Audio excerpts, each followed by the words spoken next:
people, I think, don't go into relationships with a healthy view of what is required over the long term. If we're in a situation where our partner isn't showing empathy for us, if you feel they're not trying to, that's a problem. One quality can make you really attractive, but it won't keep someone. If you are looking to find the perfect partner and relationship, then make sure to watch this video with Matthew Hussey breaking down the steps you need to thrive in your next relationship. Why is it you have the credibility to give so many women advice? You're only 27, right? And why should they listen to you when, you're a man? Yeah. Should they even trust you? You're not married, right? No. And you're currently single, I believe, right? Single. So why should they believe what you're saying has validity? Firstly, that you're right in the sense that being a man gives me no extra credibility whatsoever. I always cringe when a journalist says to me, well, this is so great because you're a guy, so you can give them insight into guys. I think, what a stupid argument that is. It's like saying you're a woman, so you know all women. Right. Well, how many women are exactly the same? Yeah. How many women do you get in a room and they agree on everything? The same is true of men. I'm not here to speak on behalf of all men. Sure. I might be here to relay a message that I constantly get from men, or something that I observe with an enormous number of men. I mean, I say to women, I only started working with women, because they asked me to. I didn't. When I was coaching I coached nearly 10,000 guys, and women were saying, when are you going to do the same thing for us? And I said, I don't know, because I don't really know you. I know men. Not because I'm a guy, but because I've just coached 10,000 of them over the last 3 years. I said, so I have something to say about men. I said, but I don't know you.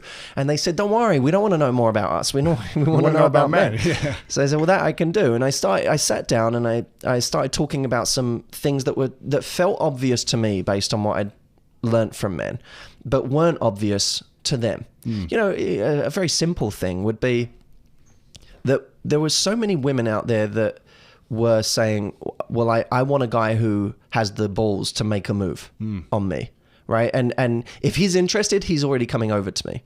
And there were massive dating books out there for women that would say this, like, if he's not coming over to you, don't bother going up to him, because if he wanted to be there, he would be.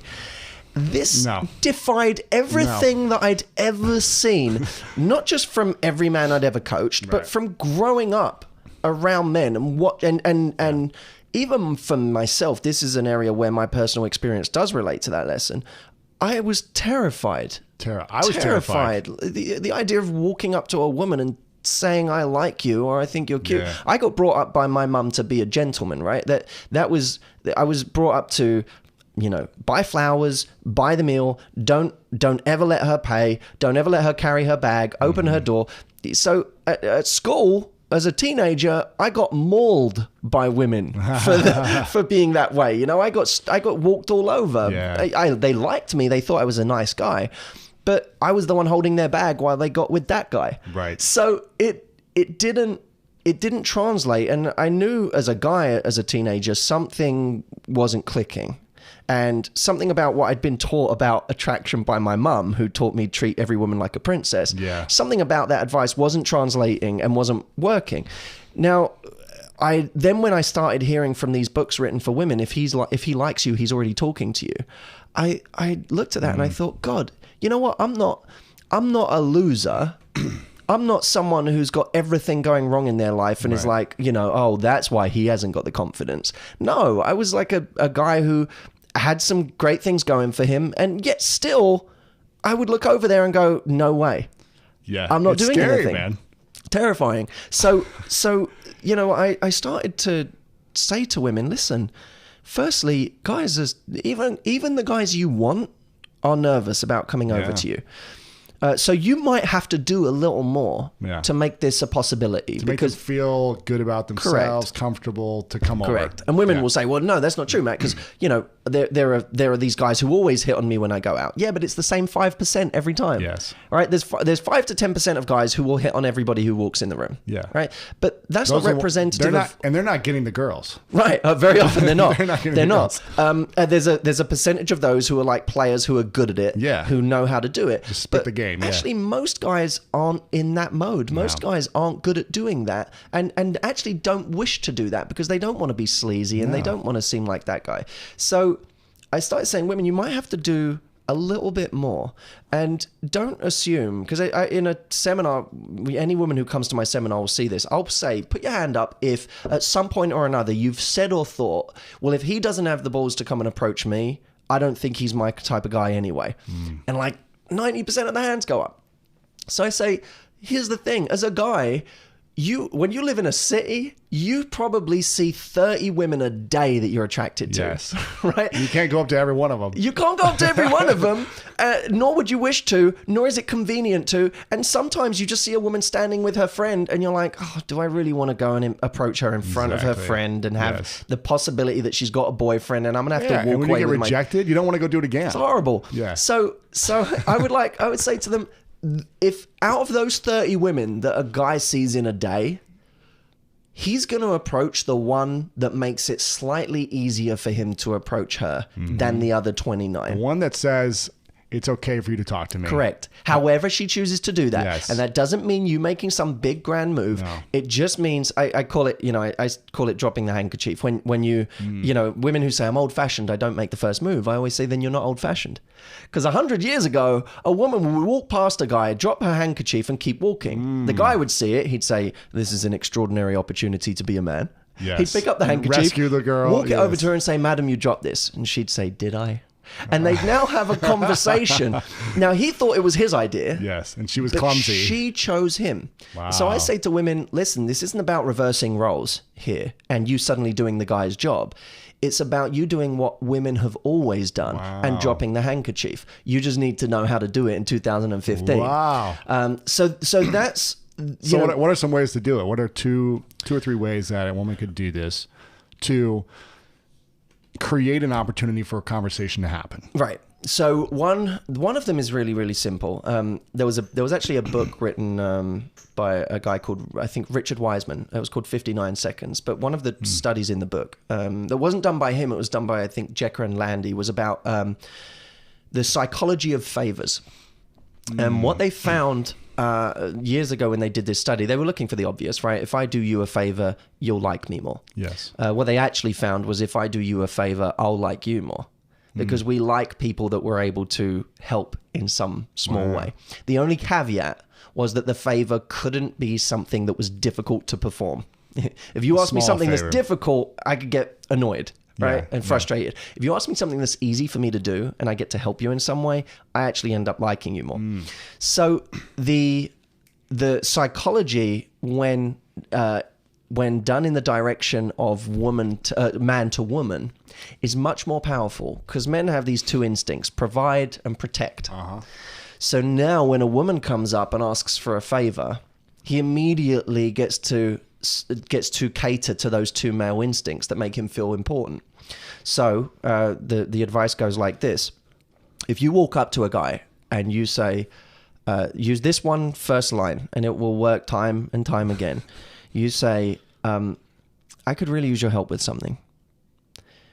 That one line is going to have 9 out of 10 guys immediately receptive to whatever you say next. Because they want to provide and protect. Yeah, anything. Tell me how I can feel important right now. So I could really use your help with something. Now, it could be answering a question. It could be anything, right? Directions. But let's say you're in a bar and you say, could you hold my jacket for 2 seconds while I give these drinks to my friends? I'm running out of hands here. Smart.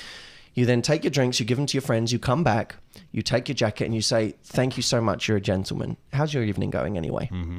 Now, the beauty of this is, rather than having to go up to him randomly and saying, how's your evening going? Which makes it feel like you've really chosen him. In this example, he's doing you the favor. You're just politely asking how his evening is going after he's already done the favor for you. So that's an easy way for women to drop the handkerchief in any environment and they never have to risk rejection with that because there's nothing for him to reject. It's just a simple favor. Wow. Okay. So that's number one. So that's maybe one more way. That's number one. Let's think of a good one here. This kind of goes alongside it. I mean, you could ask a guy's opinion, for example. You could say, no, in fact, here's a good one. When you're with your friends and you see a group of guys, simply walk up to them and say, we're trying to guess what people's jobs are by what they're wearing. Oh, that's cool. And then start guessing. Everyone loves this game because you have fun guess. You could, and again, you can start in a funny way and say you're a spy. But whatever it is, play with it a little. Sure. But then the nice thing is they immediately know how to carry on that conversation because they're going to do it back. Now, for guys who are experiencing this and they see a woman who creates an opportunity to talk to them, and now it's their responsibility to kind of continue the conversation, right? And to show that, okay, now I am interested. So this is a really important part. This is really important because there is a mistake people make here. And I realized this early on because I was giving women this way to go and be proactive with guys in a way that they hadn't been before. But they were making the mistake of staying in there too long. Oh. Right? So don't stick around. No. Think of it this way. In order to give someone the opportunity to hit on you in the first place, you need to close the gap. So when a woman goes in and says, I mean, there's another one I'll give you. If you're, this one's, always pay attention to what's going on around you. And if nothing else, say the obvious. So you could be in a bar, lining up for a drink, and you say to the guy next to you, oh my God, it's so busy in here. All right, that's it. By the way, you're not saying it's so busy in here. You're saying it's okay for you to talk to me. Right. That's really what you're saying. So in that moment, again, if you wanted to make it more flirtatious, you'd say, oh my God, it's so busy in here. It's you with your big shoulders. Move. Right. And then you'd push him. And then you immediately are going to have some great tension. He's going to feel manly. But the key thing is don't then stay in there. I was in LA recently. And I was with two buddies and 3 women came over and started talking to us. Now, I can't fault that because that's what I help people to do that. I think it's important. I think they did the right thing. But what they could have changed is when they came over to speak to us, they stood facing us with their feet pointed towards us in a circle, and then there was no sign of them leaving ever. They were just committed to being there. You know there. when someone's body language says, I'm not going anywhere. Yeah. And it immediately makes you nervous because you sort of think, oh, you're like, how am I going to get out of this situation? If you're not interested in them, right. You don't want to be in it. And a woman knows this feeling much better than a man because when a woman is approached by a guy, she can't even concentrate on whether she's attracted to him if he's too much in her space to begin with. Yeah. He needs to give her space to observe him and decide she's attracted to him before he keeps just going and going and going. So these women would have been better off to maybe a minute in, just turn and talk to each other again. They don't have to go to the other side of the room and make things difficult, but just turn and talk to each other. Or, God forbid, there's another person there that they turn to and ask something of. Right. What they've done is close the gap, but then recreated space. So the second step of recreating space is very, very important because when they recreate space, it gives us a chance to observe them, a chance to miss them, and a chance to think, oh, how do we get them back over here? So now when we go over there and say, by the way, I was thinking about what you said just now, and keep talking, for them it's like, okay, that's like, now they've made a move. Now they've chosen to be in the situation to be back with it, instead of us just choosing to be there and never knowing if they were really attracted. And that's what needs to happen for women is they need to feel chosen as well. Correct. Right? Correct. So it's kind of like you're choosing him to begin with so that you're not just randomly choosing from the pool of guys that are brave enough or obnoxious enough to run up to you. But at the same time, you're giving it space so that he can choose you and you can be confident in that process. Hey, it's Lewis here, and I would love to connect directly with you. Text me the word YouTube to my number 614-350-3960 to receive weekly inspirational messages from me.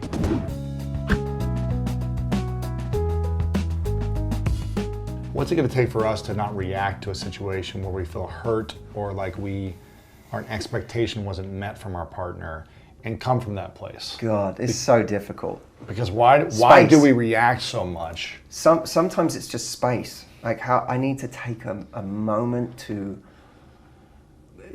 process something so that I can say, I can have a more evolved response. And not react. It's funny, I've been, you know, the relationship I've been in, which is newer in the last 5 months, I want to talk about something right away and address it. She doesn't want to talk. She wants to have space so she doesn't react. Yeah. So she'll say like, I don't want to get angry at you. I don't want to yell at you. That's not the type of person I want to be. So I'd rather just not talk.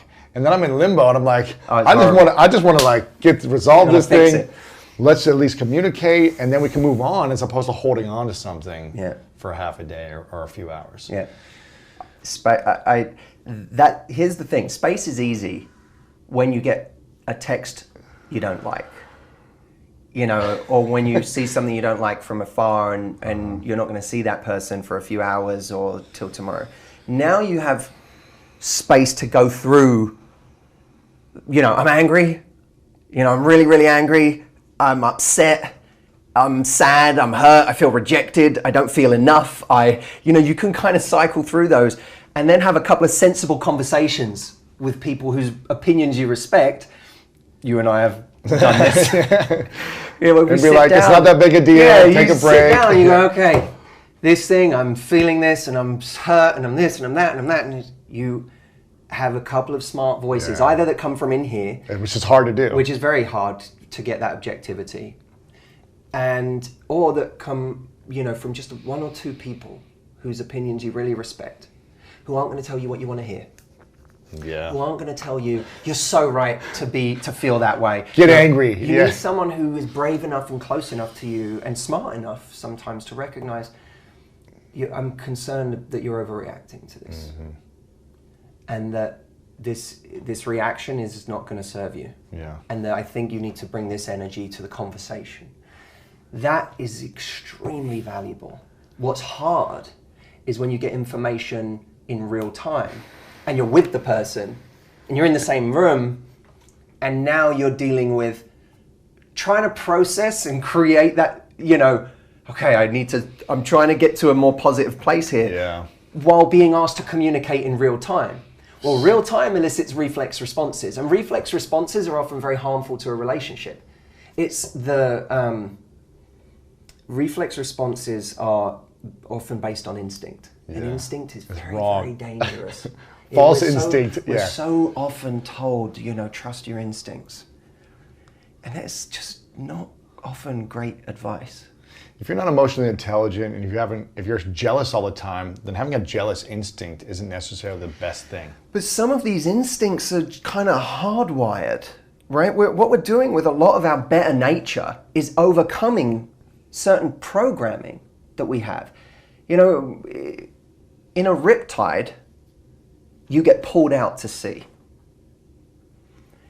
Your instinct tells you in that moment to swim back to shore against the current. Ignore the riptide, I just need to get back to shore. Which is stronger, you or the current? The current. And it will drown you. You will exhaust and drown before you get back. True. So until it washes you to shore, just like dead. Right, so in that moment, fighting harder won't save you. Thinking clearer will. And thinking more clearly means I need to swim sideways. I need to swim parallel. Let it take me out, swim further, or swim parallel, because I'm giving myself a longer journey. But then when I'm out of the current, then I can swim back to shore. Yeah, that's true. Now instinct won't get you to do that, because that requires thinking clearly. Instinct will drown you in that moment. And in a relationship, in dating, your instincts will get you killed. That's true. You know, your instinct says, a woman goes on a date with a guy and has a great time, and your instinct says, clear the calendar for the next 3 months. We found him. Right. We did it, guys. We had an amazing night. Clear the schedule. We were connected on every level. He's awesome. We have a great connection.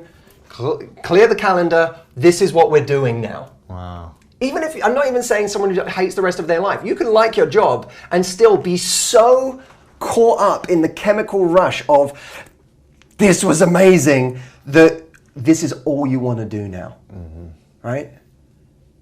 Well, this isn't good for what you want to happen here. What do you want to happen? Well, you want to get to know this person better, spend more time with them. invest at an organic pace based on the level of investment that's going on, right? The thing I've said for years, don't invest in someone based on how much you like them. Invest based on how much they invest in you. But people don't do that. People invest on instinct. I really like them. And my investment is proportionate to how much I like them, not how much I'm seeing there's a mutual investment. Did I tell you about the castle? What castle? All right. You're gonna like this. So I was thinking about this whole idea of investment. Like buying a castle? Well, that's the thing. You can't buy a castle for a relationship. To me, the relationship is the castle, right? When you meet someone and you have a connection, because you know me, I do seminars all over the world. We have thousands of women come and join us. And the thing there's always someone who puts their hand up and says, it starts the story with, Matt, I have this incredible connection with this guy. So they're already in a relationship? No. They're just dating. Often not. Yeah. Now I know we have a problem when someone's justifying whatever they're about to say next with what an incredible connection they have with someone. Mm-hmm. An incredible connection is like you meet someone, you connect, and you have a great plot of land. This plot of land could be great because it's in the middle of a forest, could be great because it's on the cliffs overlooking the ocean. Mm-hmm. It's a beautiful place to build. That's the connection. Still just a connection, but it's still just a plot of land. Right? Let's see it for what it is. It's potential. Yeah. Still just a plot of land. Now what you need is two builders. Two people who are going to build something here. And that requires two people who show up each day and lay brick after brick after brick after brick. And slowly but surely create a castle. Most people have the experience of someone who joins them on that plot of land and they both look at it and they're like, isn't this great? Look at the ocean. This is great. Look at the view we have here. Look at the trees. This is amazing. And they get real excited. Now, one of them might be willing to build. One of them might be a builder. The other one might just really like the potential of this plot of land. And then you have someone who's there building every day. They're doing the investment. I have the woman come to me who's building and a guy who's left the construction site. I don't know where he is. He's at home, he's binge watching his favorite show, he's looking at another plot of land, you know? And then 3 weeks later he calls in and says, he sends a text to her after 3 weeks of ghosting her or just disappearing or just patchy communication and says, thinking of you. That's a builder who started building, then left the building site for 3 weeks and called him from home and went, how's the castle going? Wow. Meanwhile, she's over there building the castle on her own. You can't build on your own. And the problem we have right now is there are too many people who value the connection instead of the castle. Castle is where it's at. Mm-hmm. And if you don't have a true builder who over time is going to build, that's what a relationship is, a castle. This is why love at first sight is bullshit to me. Doesn't work. It's just whatever. It takes time. It's infatuation. She's hot. He's hot. There's some connection there that's based on the fact you like this and I like this. Oh my God, we're supposed to be together. This is only part of the equation. A castle becomes a castle because two people work on it and it becomes unique and ornate and there are secret passageways only the two of you know about and there's an argument that knocks down a wall and then you build it up and fortify that wall. Interesting. And it makes it even stronger and the weather over time weathers the stone on the castle in a unique way that makes it your castle. There's other castles in the world, but this one is uniquely yours. It's been built by the two of you. It's been hard won, That's a relationship. That's why, a 20-year relationship or marriage or a 30-year relationship or marriage is special. It's because two people have had to go through shit together. Yeah. They've done things together. This isn't fantasy. This isn't building a castle in the sky. The idea of love. The idea of what we could be. The one-day wager. I call it the one-day wager. one day, I'm making a wager that one day you'll be what I want you to be. One day you'll invest in me the way I want you to. One day you'll change. The one day wager is the most dangerous wager you can possibly make in your love life. The real shit is what's going on now. Is someone trying? Do they want to be here? Are they focused on the little shit, not just the big shit? Because anyone can go and have like people say, but when it's great, it's great. Amazing, yeah. When we go, we've been on some amazing dates, or we did that vacation. We had the best time. It was amazing. Of course, you were on fucking vacation. Yeah. Anyone can go to Disney World and have a great time. It's Disney World, right? It's the job of the place is to make sure you have a great time no matter who you're with. Right. Right? But you know what? When I was 13, I had when I was 12 or 13, my parents took me to America for the first time. And we came to Florida, and where do you think we went? We went to Disney World. And I was massively excited, you know? I was Pumped. so excited. I was excited to be in America. I was excited to see the things I'd seen on TV. Excited to see the references to movies I'd seen. Excited for the rides. We go into Disney World, and I learned something very interesting about myself there. This is going to sound profound for a trip to Disney World. At 13, yeah. But I realized something about myself. Because of course I go in there, it's magical, it's, oh my God, this is crazy, it's huge. Taking a photo with Mickey. You go on Space Mountain, there's Mickey there, there's all these dazzling attractions. But it was something that stood out to me, even more than Space Mountain, even more than the big ride. And it was the trash cans. Oh, yeah.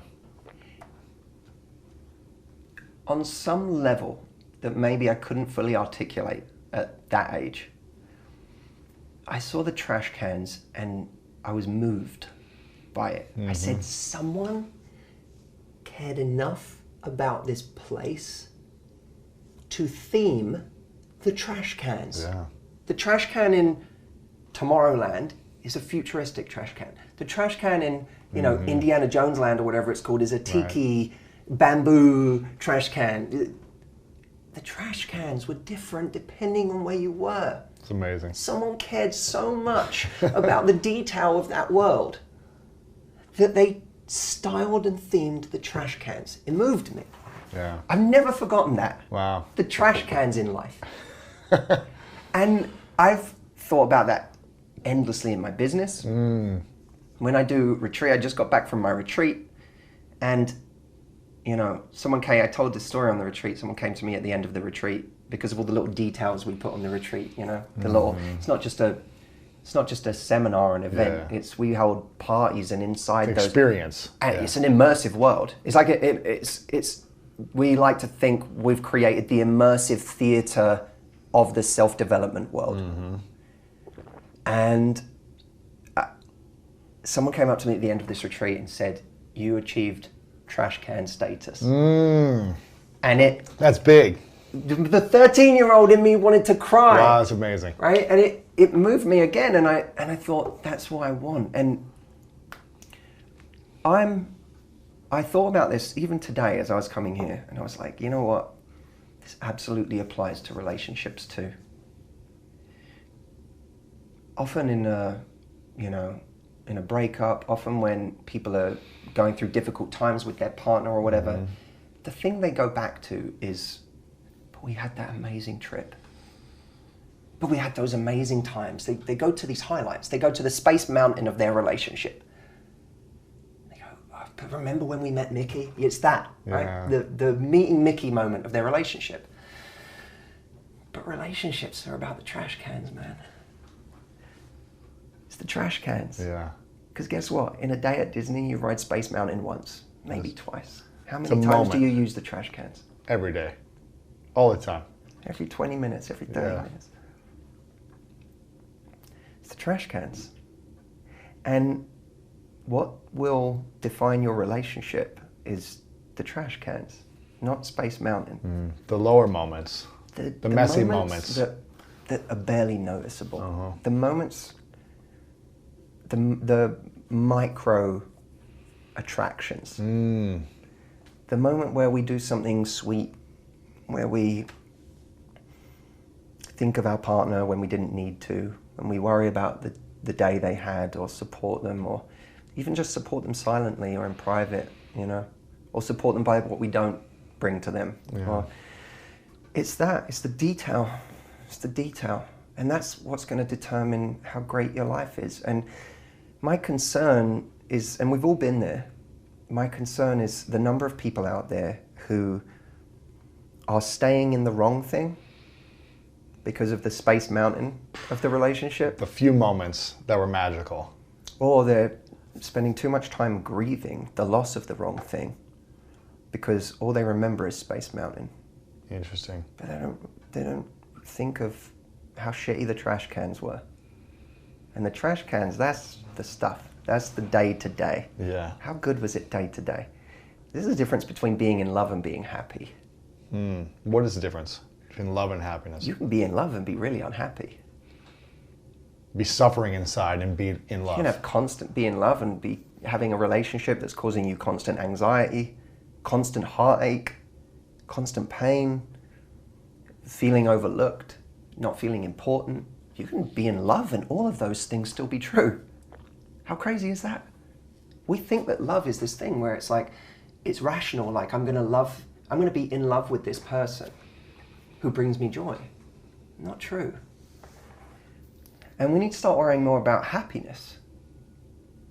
Because if someone isn't building with you, if someone isn't committing to actually building the castle with you, that's the quality of your life. Yeah. Not how in love you are. You might love certain things about them. You might have loved the date you went on. You might have loved the Space Mountain or certain characteristics they had. The sex was incredible. How charming they were. How charismatic. How whatever. It didn't. But maybe it doesn't mean that you're happy day to day. It's a big difference, right? When do you know? I love this analogy, and it made me want to ask you about when do you know you're ready for a committed, intimate relationship? When do you know you're ready for it, as opposed to you just feel alone and you want to have someone in your life? I guess when you're ready to build. When you're ready to build. When it's not you're going there because the fantasy of it all is exciting to you, but when you're actually ready to build. And that doesn't mean that you're not looking. See, the castle analogy is cool because when we were talking earlier about this idea of giving without expectation, well, you do expect something in a relationship, right? Yeah. It's overly simplistic. We do expect things. We expect respect, as loyalty, defined on whatever terms loyalty means to us. Yeah. Love, appreciation, all of that. To be seen. We have a lot of expectations in a relationship. So it's not a relationship where we give without expectation. But that to me is where the building thing is really interesting to me. Because you want to work damn hard as a builder in your relationship. But you want someone else who's building too. Right? That's where the expectation comes in. I'm gonna work hard to build this thing. And I'm going to build it at a really high standard. I'm not going to look at your work and go, well, if you missed out some of the grouting there, then I'm going to, skip it on my end. No, this is my standard. Yeah. I'm going to build to a really high standard. What if the person you've been with for a year isn't building to your standard? That's a conversation. That's a real conversation. Like, here's what I need. Here's the kind of relationship I want to have. When do you start to just say, well, it's okay if they do half the job that I do? Is the job they're doing half-assed one you really need them to do well, or is it one that can be done half-assed? You know, sometimes I think there are certain things we let go in a relationship. That's where the compromise comes in. That's where the sacrifice comes in. There are certain things I'm okay with you not doing as well as I once thought I needed someone to do them. Man, I thought this thing was really important. It's not. It's not that important. Yeah. I love you. So what are we doing? I'm not worried. It's not that big of a deal. And we've all done that. We've all seen those things that once were important to us, and we let them. We said, you know what? I was at an age where I thought that was really important. and it's no longer as important or significant as I made it. And then there are things that never stop being important, or they become more important. You know, the ability to communicate well. I think as you get older, those things become more important. Yeah. The ability for someone to have genuine empathy, to the ability for someone in, let's say, an argument to not jump to saying a spiteful thing that's hard to then forget. Someone who doesn't try and do damage in an argument, but tries to build, tries to figure out, let's figure this out together. Yeah. We may both be hurt, but let's come to this in a loving way. I really want to cover three main, I guess, distinctions or experiences that I think people are in right now during this episode in this interview. One is living with someone and being in a relationship while being quarantined. Yep. Two is being in a relationship long distance during this time. And three is looking for love, but unable to put yourself out there physically and meet people in person. And I want to start with people in relationships who are in a small space or feel like they're confined or trapped and can't get out. And some people might be thriving in this time, but I'm hearing a lot of people who are DMing me, and I'm sure you're getting a lot of private messages from people saying, this is not the person I thought it was that I got in a relationship or married, especially the marriages. This, you know, I feel like I can't communicate with this person. This person is grumpy every day. They're unable to open up. It was hard for them to show their emotions before. Now they won't even show anything. What do you say to people that feel like, man, I feel like this is a test, a big test for us, whether we're going to make it or break it?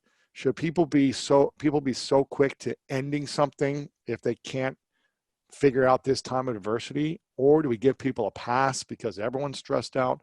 What's your thoughts on living with someone right now and it's going really bad? It's weird, isn't it? Because on one level, we're experiencing just more of who our partner actually is. Right. We're just seeing, you know, we don't see that side. There's this funny tweet that went around, and it was from a woman. I'm sorry, I can't credit this person. I can't remember, but she said something like, you know, she heard her husband say something on the phone, like, let's circle back. And she was like, I had no idea my husband was a let's circle back guy. Who knew? Because you'd never heard him on the phone before. He's always at work. Yeah, and that's kind of perfect because you are seeing a dimension of your partner that you don't normally see. And that can be quite surprising for people. For some people, it'll be sexy because it's like all of a sudden my partner's at home and I see them on a business call and I'm like, oh, that was a kind of a turn on, seeing my partner like in their element, powerful, doing their thing. Other people will cringe. Right. Let's circle back on that, Jerry. and then there's going to be a lot of, you know, people who just, there are sides of their partners that they find in heavy doses are quite unmanageable. And normally they're only getting that in 30% of their day or 20% of their day. How many relationships survive because people only get each other for 20% of the day? How many think about it in terms of long distance. You know, if you look at the extreme end of the spectrum, normally, how many long distance relationships survive because those two people aren't in the same place? And then the moment they come to the same city, not even perhaps to live together, but they come to move to the same city, it all falls apart. There's a line that my boxing trainer said to me once. He said, like, I was talking to him about someone. He said, are you in love with this person's presence or are you in love with their absence? Ooh. And I said, like, because some of us, we're in love, but what we're really in love with is the absent version of them.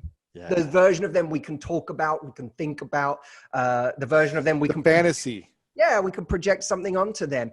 Are you in love with their absence or their presence? And a lot of people are finding out they're not in love with the presence of their partner now. You know, the thing you're saying right here, Yo-Yo Ma, I think he said this quote, that music happens between the notes. And I know the power of being with your partner and separating, having space, coming back together. That's where the music happens, when you've got that separation and you come back together. It's like a breath in and out. So how do you create music in your relationship if there's no in between? You're Yeah. with Very, each other? How do you create intimacy and distance and date nights and missing someone when you're always around? beautifully put, Lewis. And of course, our friend Esther Perel would, you know, she has plenty to say on this too, in terms of, she always talks about desire existing in the space between people. And if there's no space, then how can desire exist?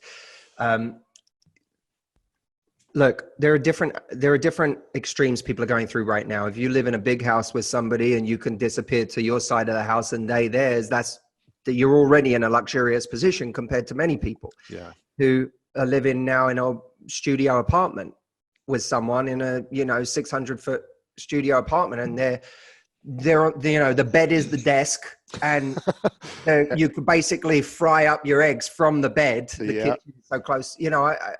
That's a tough situation to be in right now. And what we're going to have to do there is engineer space. Quote, there are different forms of space. There's physical space, there's emotional space, psychological space. There's all sorts of different versions of space. We're going to have to engineer space, even in extremely intimate and close environments. So it might be like, I think one of the most valuable devices you have right now is your headphones.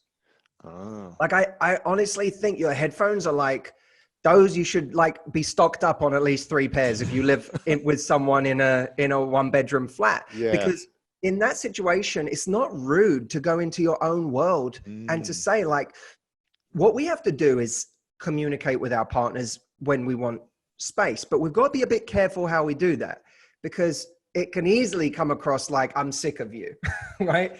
I want space from you. Now, there may be some truth in it, but we all have to articulate ourselves in helpful rather than hurtful ways. So what's something someone could say if they know they need space, but when I say I need space, it really means I'm sick of you in this moment? What's a conversation starter that's loving enough to cue that up? I'd reverse engineer it. So I'd start by talking about a piece of quality time you want to spend with them. So for example, you say to them, can we have a like full on movie night tonight? Like dinner, movie, massage, the whole thing. Everything. Like let's light candles. Let's turn our living room into a cinema.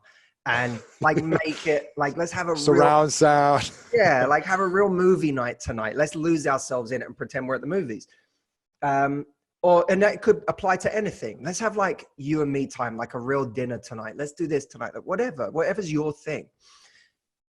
Once you've agreed that time, it almost takes the pressure off, because you're communicating to someone, I want this time with you. Then you can say to someone, okay, deal.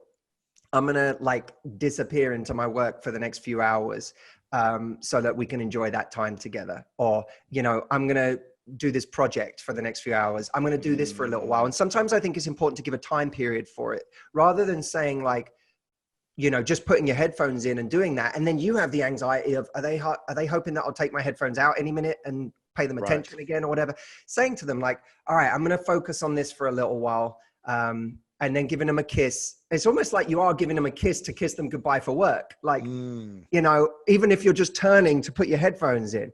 All right, I'm going to do this for a little while. I want to get this done so we can enjoy tonight. Mwah.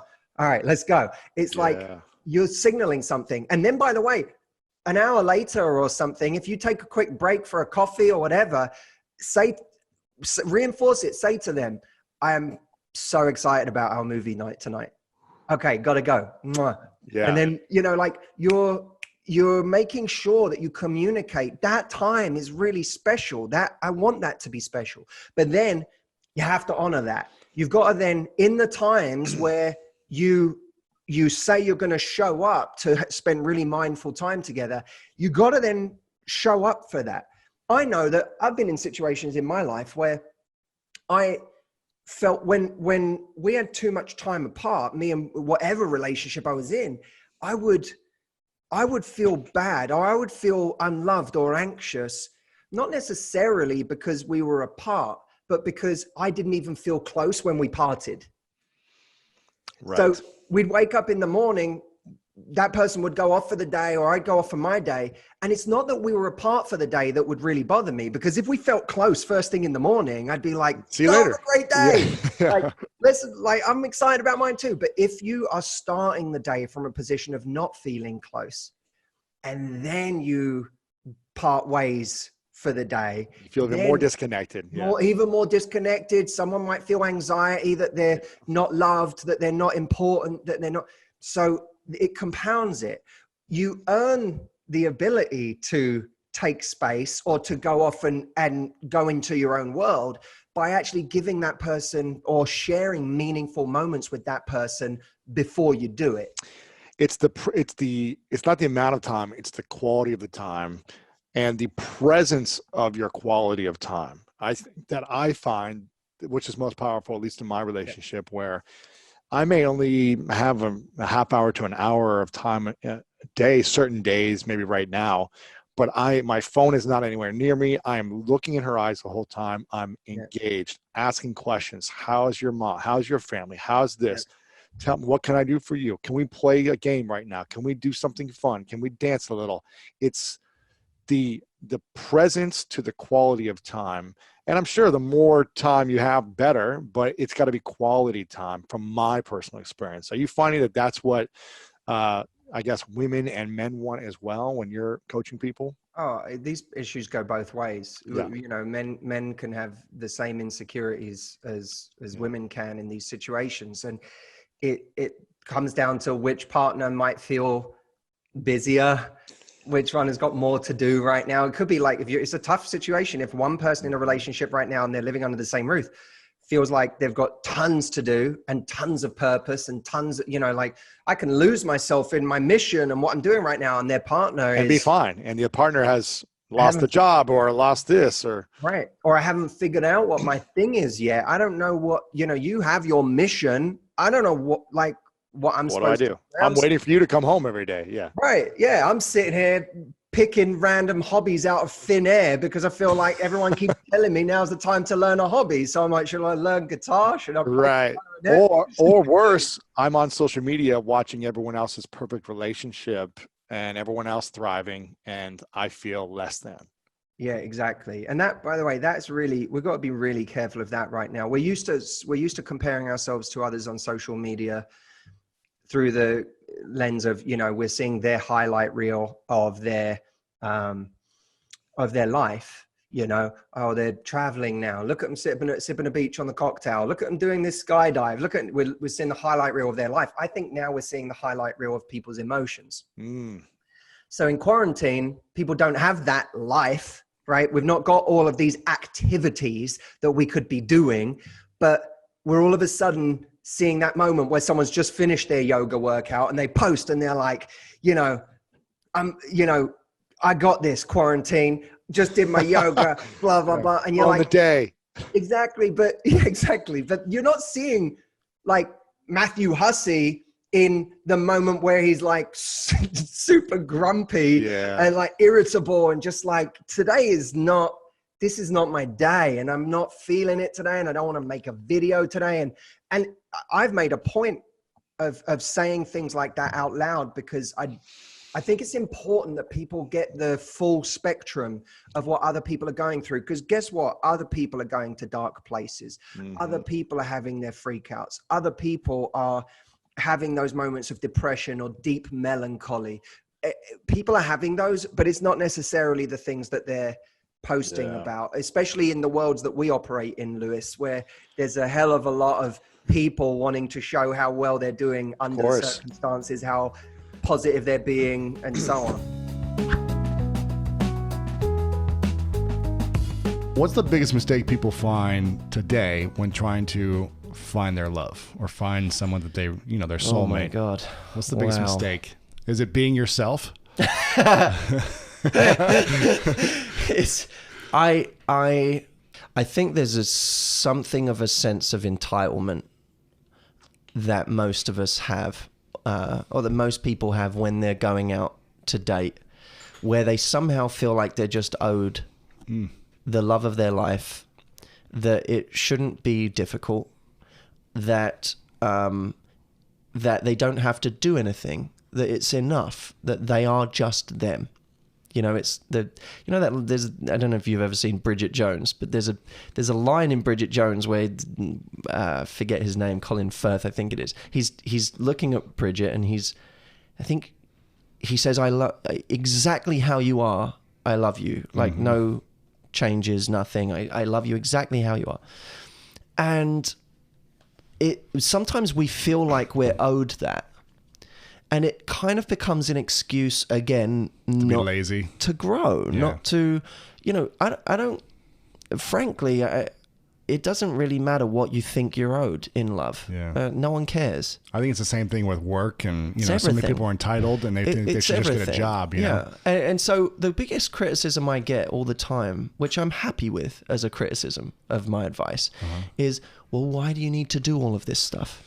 Why can't you just, you know, go through life and you know, when the time is right, you'll know. Why do you have to do all of these techniques? I'm happy with that criticism. If that's what you think, you're not my audience, because my audience are the same people that go to a business seminar to make more money.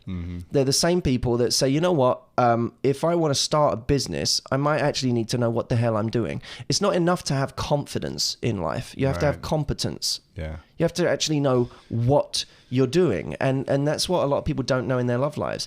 If you, for example, there's something I came to understand. I remember once having a breakup. It was the most painful breakup I've ever had. I was really, really in a bad way over it.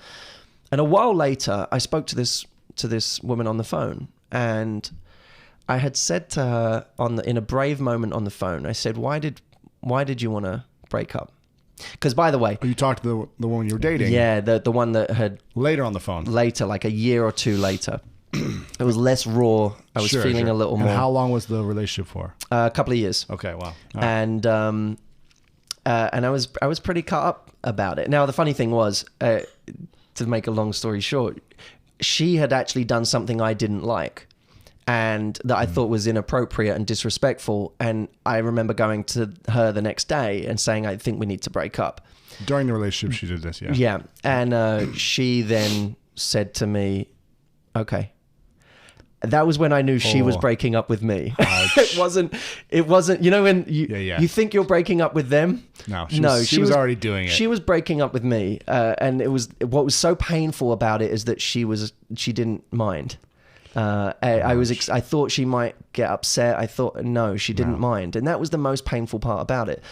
And she didn't even fake it. You know, most women would fake that they mind. Right? Like, I can't believe this, but they're really, I know. No, she looked like she was, okay, this is a good decision. So I remember a while later we were on the phone and we're friends today. We're very good friends, in fact. And I had said to her on the phone, why did we break up? I said, what was it for you that I wasn't doing? And I braced myself for the answer. She said, do you really want to know? The honest feedback. And I said, I literally thought to myself, wait, do I really want to know? And I said, I gritted my teeth and I went, yeah, I want to know. She said, you were boring. And wow, it was so much worse than I thought it would be. Do you know what I mean? Wow. Like not just like, oh, well, you know, it was just, I was young and I was, wanted to be free. No, you were boring. It was really cutting. And I remember resisting the urge to bite back. And I said, I wasn't boring. Right, exactly. I said, no, shut up, idiot. Just, you asked the question. So now listen. So I said, why was I boring? She said, when I first met you, you were the most ambitious person I'd ever met. And she said, I never met someone with such an ability to decide they want something and then get it. And she said, it was so sexy. She said, but as we went into our relationship, the more time went on, the more that was all you were. You were super ambitious. You knew how to get what you want, but you were so one-dimensional. You know, it was all you did. Even in our free time, you were on the phone, you were on your laptop, you would talk about your business. You were always talking shop. There was never anything else you had to talk about. We didn't do anything spontaneous. We never went and had adventures. It was just all one track. And she said it got boring. Yeah. And I said, wow, she was right. She was right. There was nothing I could argue with. And I realized something in that moment. the thing that makes that one quality can make you really attractive, right? But it won't keep someone. Can make you get the person. Right. It can make you sexy. It can make you intriguing. Mysterious. Right. But it can even for a time make someone worship or idolize you. One quality. But one quality will not hold someone, because the reality was there was a flip side to ambition, which would have made it eminently more attractive. And there are a few, right? If you pair ambition, say, with an ability to enjoy life, now that person is really sexy. Super sexy. You combine ambition with a sense of spontaneity, for example. Adventure. Very, very sexy. Yes. Ambition on its own is, when you look at it from afar, very, very attractive. You go, women will say, I want an ambitious man. I like that. But when they get up close, if it's only one side to a coin, it quickly becomes unattractive. Someone I'm a big fan of, or unfortunately has passed, but Christopher Hitchens, he once said about love that the challenge is in not allowing your strengths to negate themselves. Wow. And that's a very powerful statement, because my ambition was my greatest strength that also had the ability to be the thing that crippled me. Because what happens is when you get good at something and you get validation from it, you want to keep doing it and get better at it. Yeah. And it becomes, if you're not careful, a muscle that you train to the point of mutation. And then every other part of you is not working, it has atrophied. Yeah. So now you have a complete imbalance. It's like I remember working out at the gym once, and my trainer, I was doing pull-ups and was trying to work out my back. My back was fine. I could keep going. And then all of a sudden, my forearms gave up while I was trying to pull myself up. And I said, this is so annoying. We're trying to work my back, but my back's fine, but my forearms have given up. Right. He said, you're only as strong as your weakest link. If your forearms aren't there, you're not going to be able to train your back as well as you could. Yeah. So here's the point about this, which I find very interesting about dating. To your point of what's the biggest mistake people make? Apart from, of course, the entitlement, it's over-reliance on a key strength that they have come to rely on as their source of validation, success, confidence. Right. Over-reliance on that. I had come to over-rely on essentially being ahead of the curve for my age. Yeah. That was like the thing that I was always based my confidence on, was I am way ahead of the curve for people my age. My business is going great. Correct. The people I grew up with in my age group are not where I am. Just are still living at home and whatever. But guess what? That alone is boring. Yeah. It's boring, and it doesn't make an interesting, rounded, sexy person. But when you combine it with something else, it becomes what I call unique pairing. It's a bit like if I wanted to really get a woman attracted tonight, not me, but like send a guy out to get a woman attracted, I could literally, if he went in and he was a little cocky and teasing, but in the right way, not an arrogant, obnoxious, but just he knew how to play with her. And then a couple of hours later, maybe it's getting late, he comes out of the restroom, and after being teasing and playful and silly, he says, you know what, it's getting late. I called you a car. I don't want you walking outside. And he says, I have to go as well. I have to get up early. He takes her outside. He gives her a little kiss. He says, all jokes aside, I've had the best night with you tonight. I'll call you later this week. Puts her in the car. Car drives away. That woman will be going, oh, crap.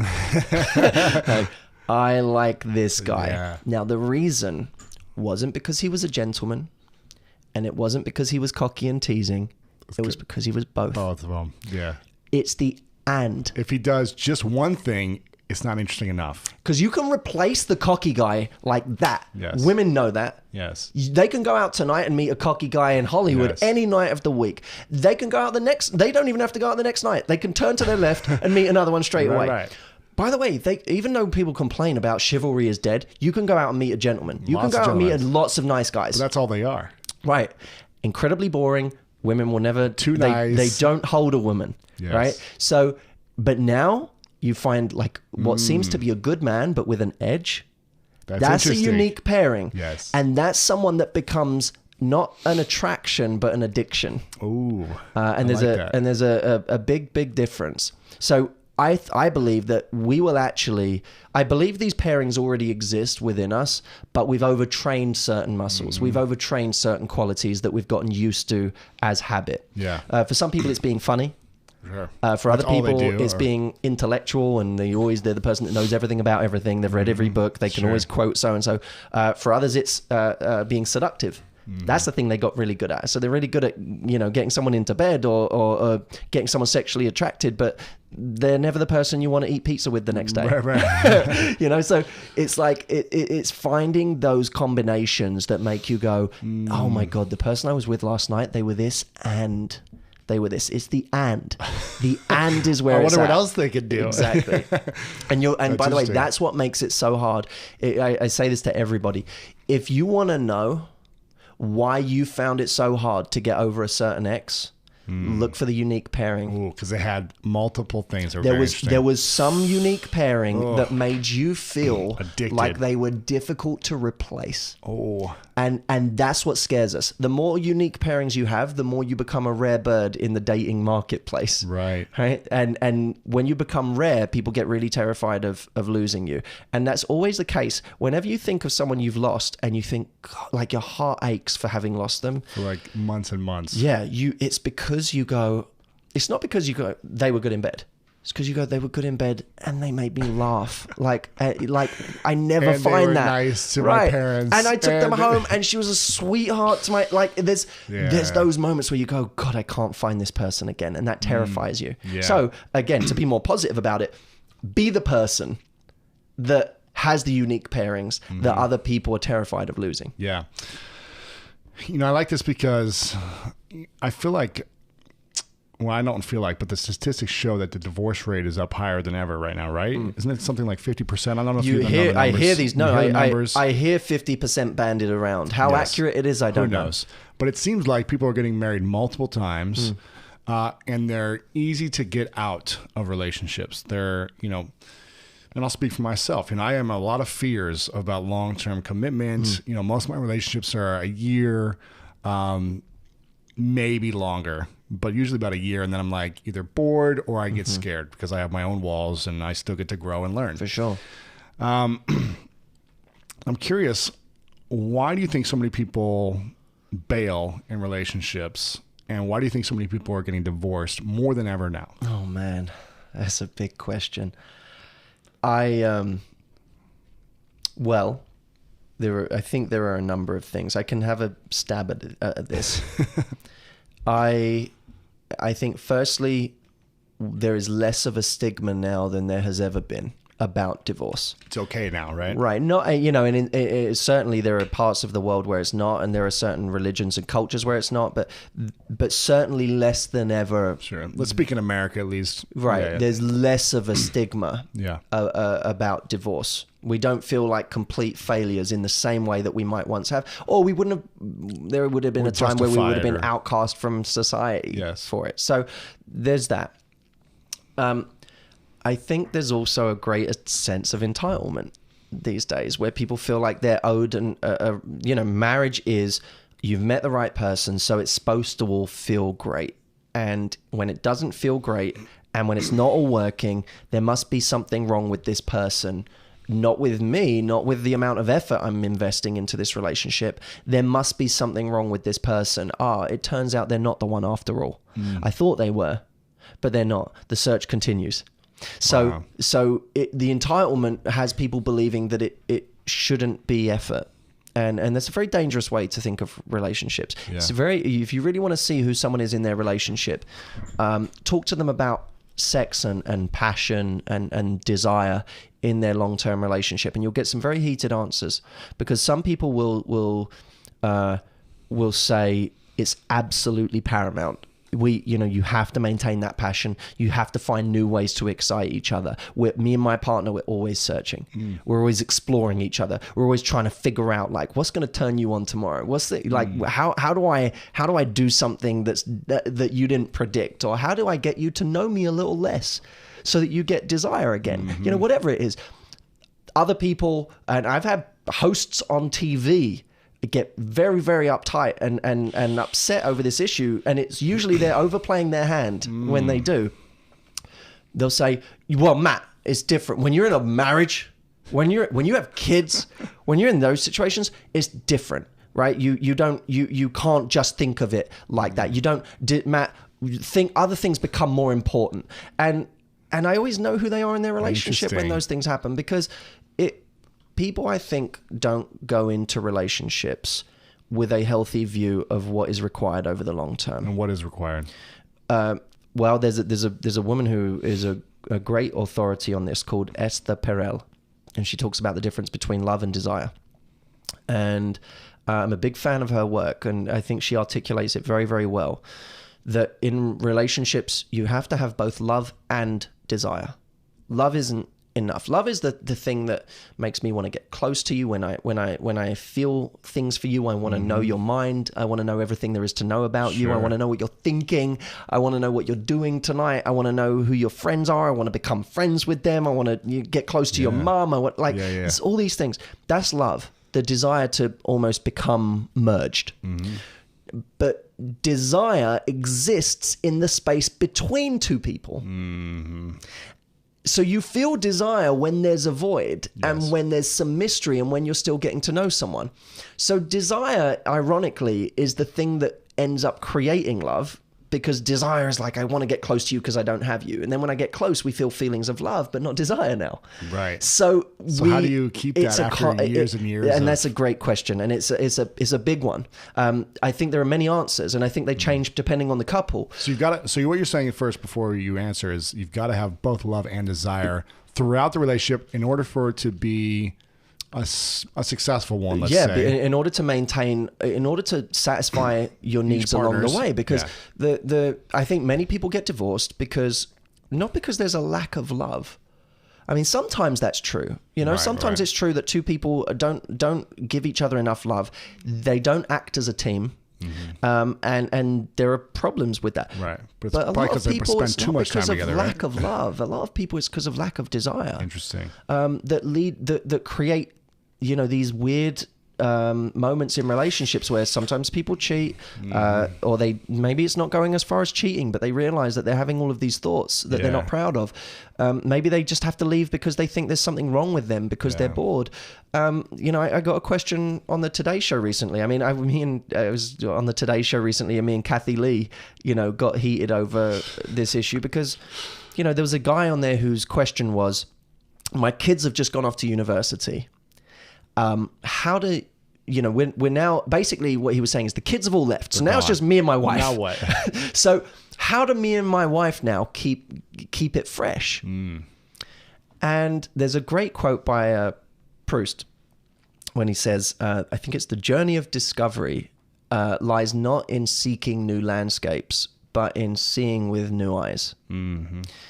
It's very interesting when applied to a relationship. Because you're not seeing a new landscape. You're seeing the same landscape over and over every moment. So you better get good at seeing with new eyes, right? Now, the landscape, of course, can change, because that person, their job is to make themselves less predictable.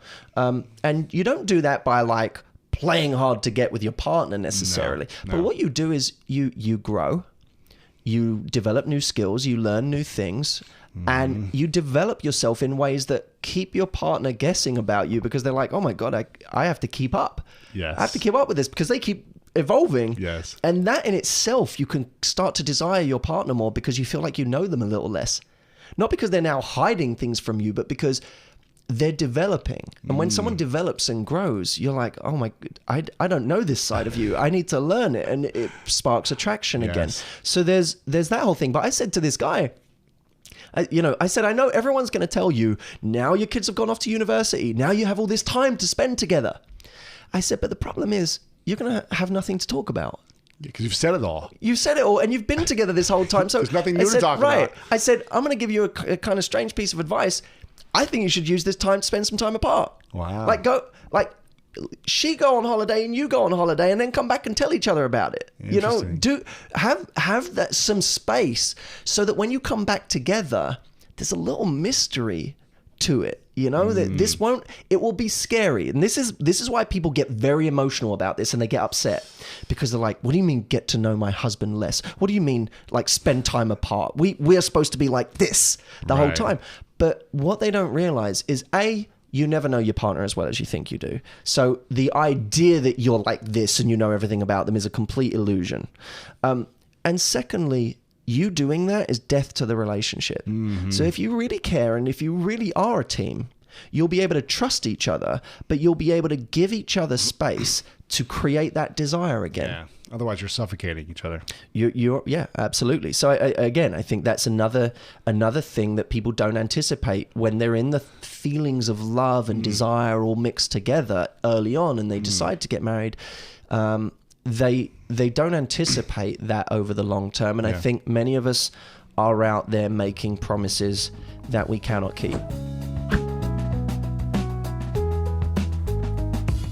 But what do you think of the 3 or 5 components to a foundation of a relationship that has the potential to really thrive long term, committed for decades? What are it needs to have these 3 or these 5 things.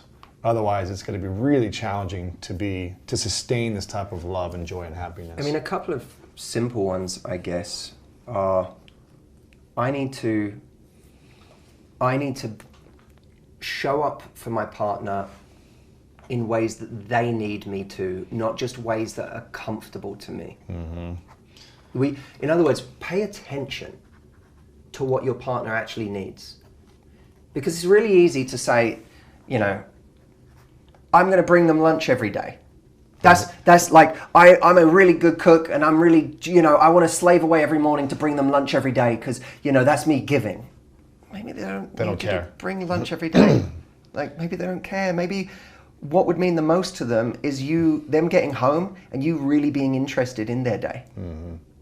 Do you think love languages is an important part of this, where it's like understanding someone's love language and giving them their top priorities? I think that it's an interesting framework, and it's been for a lot of people a very successful framework. I think any framework that just allows you to kind of, you know, create a structure for things that gives you some simplicity around it can be valuable. Sure. You know, and it doesn't mean it's the only framework you can apply, but it's a valuable model to work from.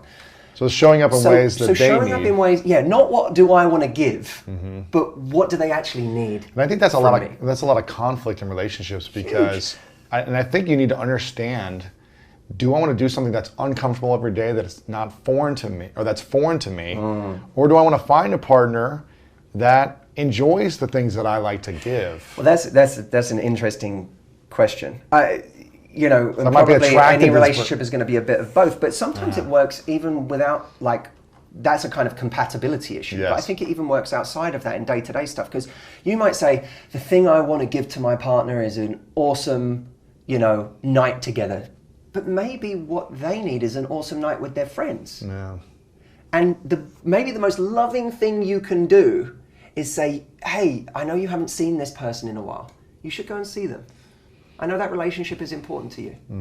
You should go and hang out with your mum tonight. Or, you know, recognizing not what's easy for me to give, but what might be less comfortable for me to give, but is actually what would mean the world to them. Yeah. And I think if you really want to make yourself irreplaceable to someone, it's recognizing that.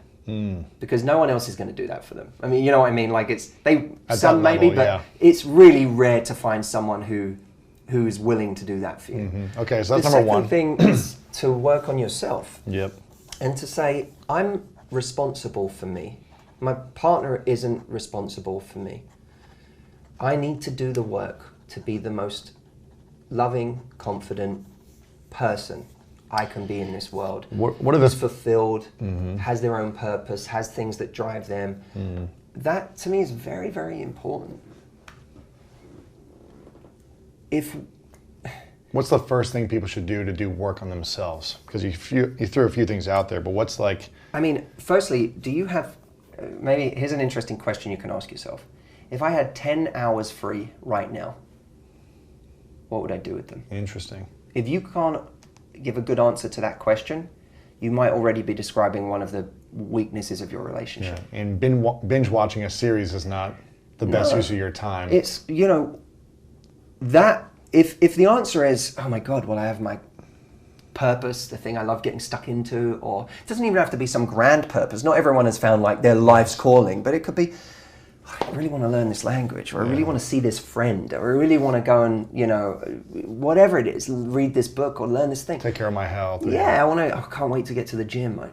If you should be able to answer the question of, my partner cancelled on me today, what would I do with that day now? And if you can't, then you begin to describe the person who's sitting there waiting for their partner to text them, waiting for their partner to make them feel good enough. And that's not attractive. It's not, and it's not fair to our partners. It's a lot of pressure. It's a lot of pressure. And by the way, people put a lot of pressure on their partners by expecting their partner to put a Band-Aid on all sorts of things for them. You know, if they're feeling like, there's a lot of rhetoric about vulnerability right now. Now, I think vulnerability is huge. I think the work that people like Brene Brown are doing and so on is huge. Right. It's massively important. Vulnerability is absolutely an act of courage, and we should encourage it more, both sexes, all the time. But vulnerability is something's making me insecure, and I'm going to share it with you because you're my partner and I love you and I tell you things, right? But you don't want to do that every day, right? It goes beyond vulnerability if an hour from now I tell you, oh God, I'm feeling insecure again.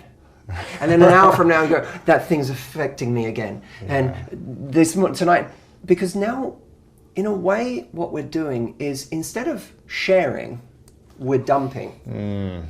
I'm asking you now to fix it for me, to put a Band-Aid on it for me. Make me feel better, yeah. Of course, it's part of our part. A loving partner will support you and will do everything in their power to make you feel loved and to make you feel safe and to make you feel secure. And it's absolutely true that sometimes what we're feeling as insecurity is because our partner isn't doing their job in those things. That's true. They're not building. They're not building. They're doing things that are proactively making us feel insecure. There's minor betrayals, minor neglects, all of that. But sometimes we have to say, okay, what part of this am I responsible for? And it's my partner's responsibility. It's our responsibility in life together to share the load, to work towards things together. But it's not your job to carry the load for me, to carry my problems, to put the Band-Aid on every day. I need to. Maybe once in a blue moon, yeah. Of course, and we're all going to do that. We're all going to have we're going to have days, weeks, times where we're going through something really serious, and our partner's job is to show up. Yeah. You know, but a friend of mine who's kind of blunt said to me, some days or weeks you get to be needy and difficult and high maintenance and boring and, you know, insecure, and then you don't. And I thought, yeah, like we get to be those things for a time until we don't, until it gets too much for somebody else, because we need to be, at the very least, we need to show our partner we're committed to our own growth. Yeah. So the first one, what did we have? Show up in ways they need, not just ways you want to show up. The second one's work on yourself. Yep. I guess the third one, to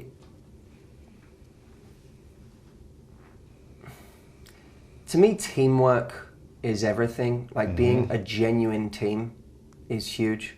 Really looking at each other as teammates, as opposed to you're there to meet my needs or I'm competing with you in some way. Man, I've done that before. Like we're an actual team. I saw, one of the things I loved most about Chris Rock's recent stand-up, Tambourine. I haven't seen it yet. Such a genius name. The whole concept is, about the idea that he couldn't, in his last marriage, play the tambourine. He couldn't play the backup instrument, right? Right. And I thought it was such a great metaphor, Because in a good relationship, in a really genuinely mutually supportive relationship, some days you play tambourine. Some days you're their teammate. You can't, the way he says it, her success is your success and vice versa. You're in this together. And some days that person's the lead and you're on tambourine. And a lot of people have never learned how to play tambourine. There's the other thing, I don't remember where it comes from, but every relationship has a flower and a gardener, right? Well, most people don't want to be in a relationship where they're always the gardener. And they want to be never the flower, right? Blooming all the time. Yes, and sometimes you have to be the gardener, no matter how long you've played the flower, right? Right. You and I have played flowers a lot in our lives, right? Sure. We've been used to being a certain, having a leader role and having these kind of big lives and big worlds and whatever. And then you go to a relationship and the relationship doesn't give a fuck. You know what I mean? About you. No. Yeah. I don't care that you're the flower out there in the world. Sometimes in our relationship, you have to be the gardener. Sometimes you got to play tambourine, even if to everyone else you are the constant flower. Yeah. Right? Movie reference, constant gardener. Well, you can't you can't be the constant flower. Right? You might be in your business in some way, but relationship is different. You can't. Now you're coming as two equals. And so so much of it's checking your own damn ego and being like, I'm in this to be with you as a teammate. Not this or this. When you found your match for life or your potential match for life, or you think this could be the match? By the way, these are much harder questions than the first interview we did together. Is it when you see these three things after a period of time and you feel convinced that the bricks are being laid equally in a certain way? Yeah. When you say, I'm ready to be committed all in. I think there are four stages to a relationship. Okay. Stage one. Stage one is admiration. That's when you don't have a relationship with this person. You admire, I look at you and I'm like, this person's hot. They have something about them. I like their qualities. I like their energy. They have a good potential. Yeah. Okay. And by the way, that doesn't even mean they have good potential for you right now. It just means this is a person of high potential in some way. You admire them, yeah. The second stage is connection. And you could, I think in a sense, connection and chemistry are both relevant to this stage. Because you have this person where there's a mutual like. I like things about you, you like things about me. I think you're attractive, you think I'm attractive. We share some common ideas, common grounds in life, our outlook, whatever. Beliefs, yeah. Yeah. That could be found on a great date, right? Doesn't really mean much still. This is the plot of land. Yeah, you can have great sex, there can be chemistry, you can make out all night. None of this means you're going to have a great relationship. Okay. The third stage is commitment. That says, I want to do this with you. I am committed to building with you. And you are committed to building with me. Right? That's a really great stage to be at. It's very important, right? You can't have a relationship without that. Any relationship without that or where that's one-sided is unrequited love by definition. And there are a ton of people out there right now who say, I created a program recently called Attraction to Commitment, which literally dealt with why people keep getting stuck in limbo. Yeah. Why they keep getting stuck in the casual phases and it never gets to a relationship. And one of the things that fascinates me is how long we stay with something that's just casual, that isn't a real relationship, on the hope that it will change. Unrequited love, Certainly unrequited commitment. Yeah, it's a nice time when you're like 23, right? Right. That's stage 3. Stage 4 is compatibility. Man. And the hard thing, I think, for a lot of people is, I used to question this one myself. Like, if, the idea love conquers all, right? It doesn't. It does not. I wish. I like it. I like that phrase. It's an amazing. I love the phrase. I love the sentiment of it. Amazing bumper sticker, you know. And there's nothing, what is more powerful in the world than love. And all you need is love. Yeah, apparently, apparently not. It's not true. We need a little more.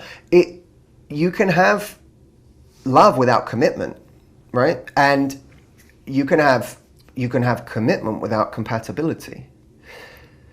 Interesting. And this is where things get. I used to think, well, maybe commitment is enough, and maybe issues with compatibility can be overcome as long as two people are truly committed to each other. I don't believe that anymore. I think that it goes beyond commitment. To truly last, you have to have two people who are really compatible. Like, okay, let's say we got commitment. Two people want to be together. They admire each other. They have chemistry. Right. They say, I'm committed to you. But one person's sex drive is here, and the other one's is here.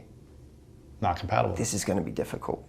Right? One person likes to spend a lot of money. Another person wants to save all the money. Right. One person believes in a certain religion. Another person doesn't believe in that. One person, wants to spend 5 days a week together. The other person is happy with one night a week together. One person wants their family to move in. The other person wants their space. Right. These are serious, serious issues that often end relationships.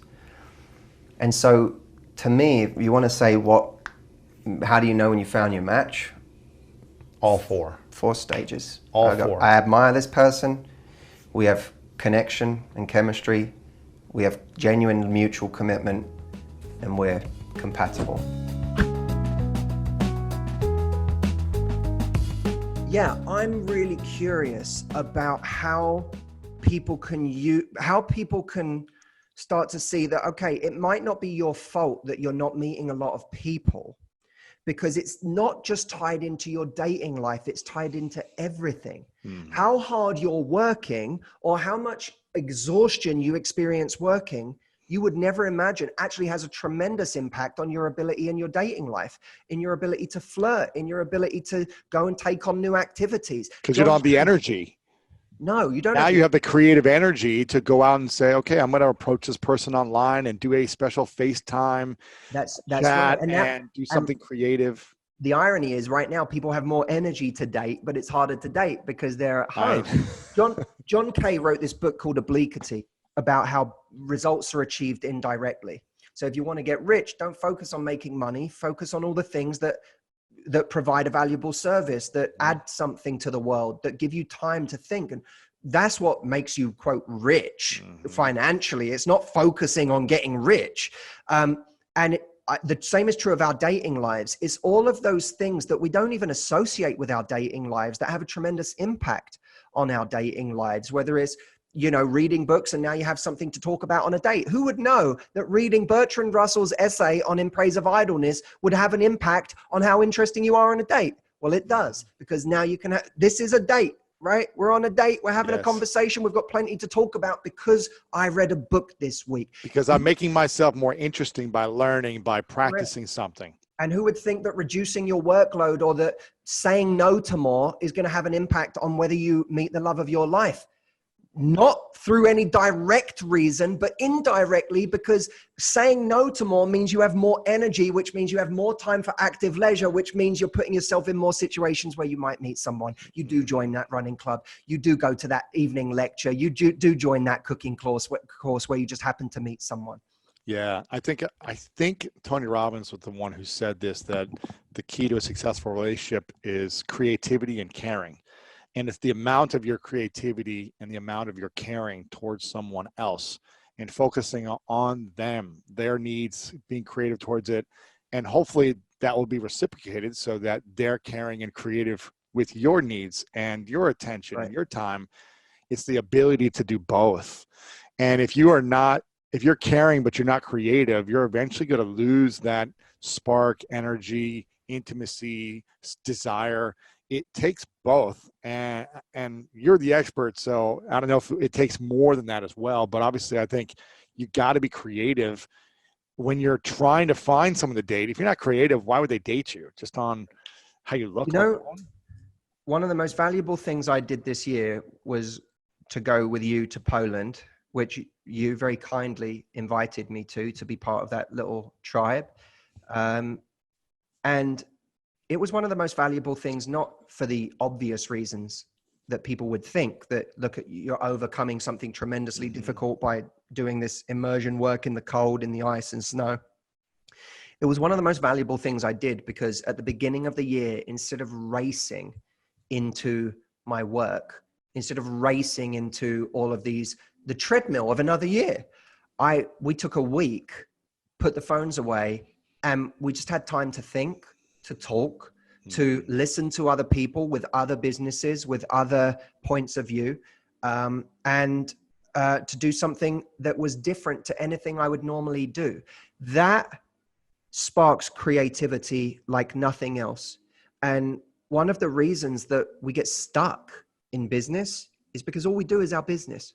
Yeah. One of the reasons we get stuck in our relationship is because we're not doing anything new.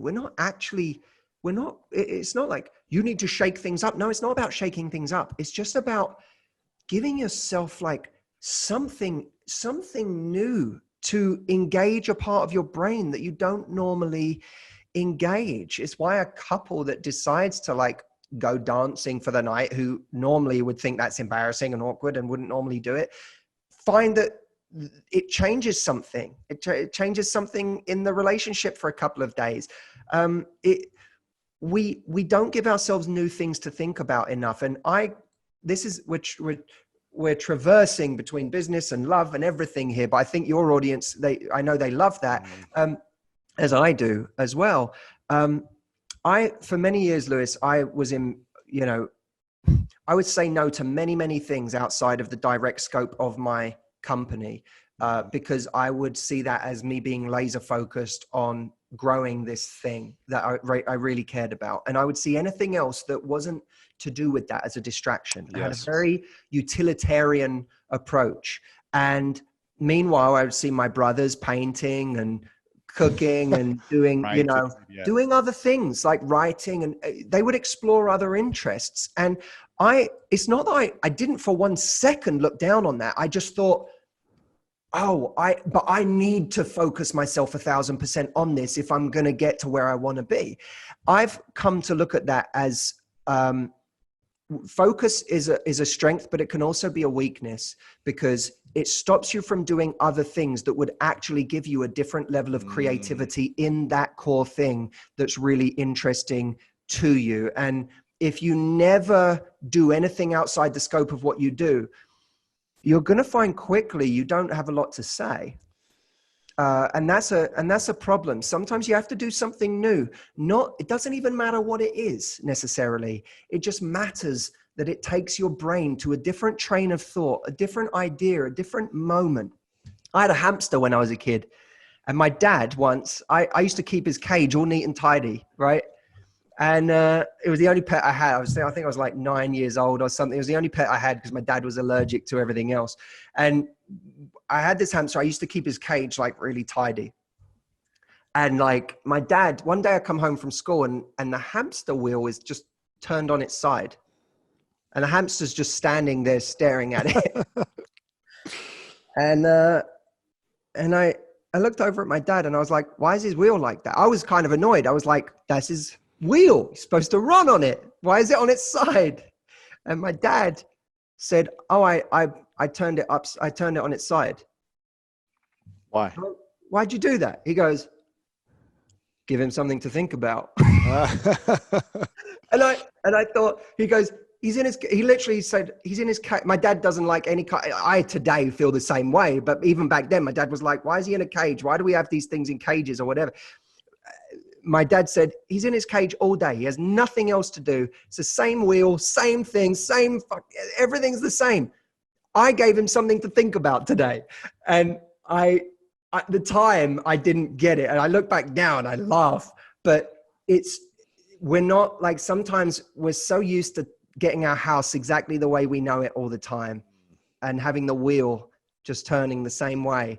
Sometimes turning the wheel on its side and giving yourself something else to think about is one of the most valuable things you could do for your life, for your relationship, for your mental health, for your creativity, for everything. And if you enjoyed this video, make sure to click the like button below, subscribe, and turn on that notification bell. And if you want to learn more about mastering relationships, then make sure to check out this video right here. I was in a relationship in which when I did one thing bad, it was so overblown and I felt like everything else was being disregarded. That's a sign of a distressed relationship.